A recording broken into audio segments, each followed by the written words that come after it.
Lewis and Clark came by it. As you can tell, it's quite a landmark. Okay, that's Beacon Rock. Or Beaton Rock, apparently. It was first called by Lewis and Clark. But no one's really quite sure it was Beaton or Beacon Rock. Anyway, apparently it's a 57,000-year-old lava plug. You know, here in the middle of the Cascades. And in the last ice age, glacier came down here and swept around both sides and stripped off all the softer material, which is why you just get this little plug sticking out in the middle of the Columbia Gorge. But you can go to the top of it, which is what I'm about to do. And for something that's not even marked on my map, you really do get quite spectacular views from the top, as we will soon see. Okay, this is the rock. That's the Columbia River, cut down this magnificent valley. And then, whilst I'm grateful that someone's put a path in here, closed at dusk, with a rather heavy-set gate over something that looks like it would be rather difficult to climb around. Yeah, you'd probably survive the fall with all those bushes, but you would be an unhappy bunny for it. Can we climb around there? Yeah, we could probably do that, but hopefully we won't be around here at dusk, so. But I mean, yeah, it's a magnificent. I mean, I'm nowhere near the top yet. I mean, as you can see, the goes a long way up. But even at that, even from where I am at the moment, you get some absolutely magnificent views. And like I say, this thing really isn't even on my map. You're just going to know it's here. I mean, you can see it occasionally, you glimpse it. The freeway comes down the other side, that's Oregon on the other side. And you can glimpse Beacon Rock coming down. But, yeah, you're sort of going to know it's here. It's not really even on the tourist trail. Plus, you've got to walk up, which is, it's got some, so you see some rather exciting bridges. Anyway, we'll take a look at those when we get to them. This is just to give you an idea of how entertaining this path really is. Comes all the way up, and all the way up there.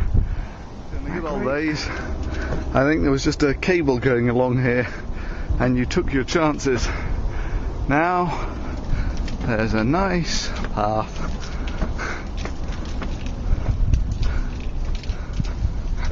Along with some, oh wow, even some stonework. Built by Henry Bedley almost 100 years ago now. Took 3 years to do it.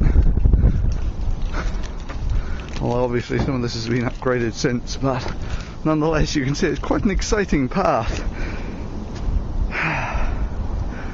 With some magnificent views. And yeah, so I've said previously, the two things you can do to get away from the people is, first of all, get up at the crack of dawn, which you sort of do anyway if you're living outside. And the second one, look at the willows down there in the valley. Great with the sun catching them. A nice gentle wind. This thing. So, Lewis and Clark, if you were here, oh, when did they come? Was it 200 years ago? My mind's gone blank anyway. But you'd have seen them sail down the Columbia towards the Pacific. This rock's seen it all, you know? And that, my friends, down there, is the road I came down. On the Washington side.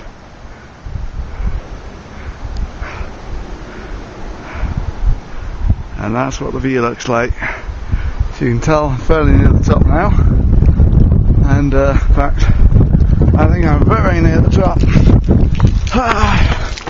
Right, a little ground pounding and Hell yeah! Summit. Now this is what really blows. That is the shadow of the rock that I'm standing on, and it would be absolutely fantastic for time lapse to just watch it. So obviously the sun is up there. As the sun sets, the sun will set in that sort of direction, which will mean the shadow will extend out across the Columbia. Apart from it's really a bit late to go down and get the camera kit, and even if I did, judging from the sign, they would lock the gates before I get down. And despite all my arrogant voicings about how I could climb around their little barrier, I think that's one adventure I can probably live without today. But there we go. So, about 200 years ago, Lewis and Clark, the first sort of whitey Americans, some of the trees would still remember it. They would still be here. Some of the trees here would have seen Lewis and Clark sail down here 200 years ago. This would really be the ultimate in ballsy places to fly the plane. You've only got a little arc that you can launch in, a little arc that you can come back in. Actually, it's not too bad in that coming back, all you have to do is sort of crash it into the trees. But with this wind, you can more or less forget it. But oh, would that look fantastic, except flying around above here, you know, with the gorge on one side, and yeah, this volcanic plug just sticking out of the river, whatever, the plain of the riverbed. But you can see the way the prevailing wind comes from the trees, comes from the sea. So yeah, this was my guess. Is right, Portland, Oregon is down on the south side over there, so the wind comes this way. So that's why my guess is that all this brown stuff is the smog blown off Oregon.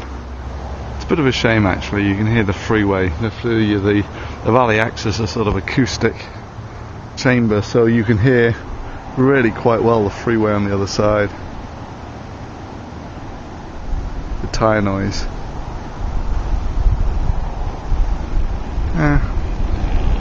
Yeah, that's a truck. So that's how well sound travels. So suddenly occurs to me, this is almost the world's largest sundial. You can put little markers, tell people what time of day it is. It varies slightly with the time of year, but whatever. World's largest sundial in the Columbia Valley.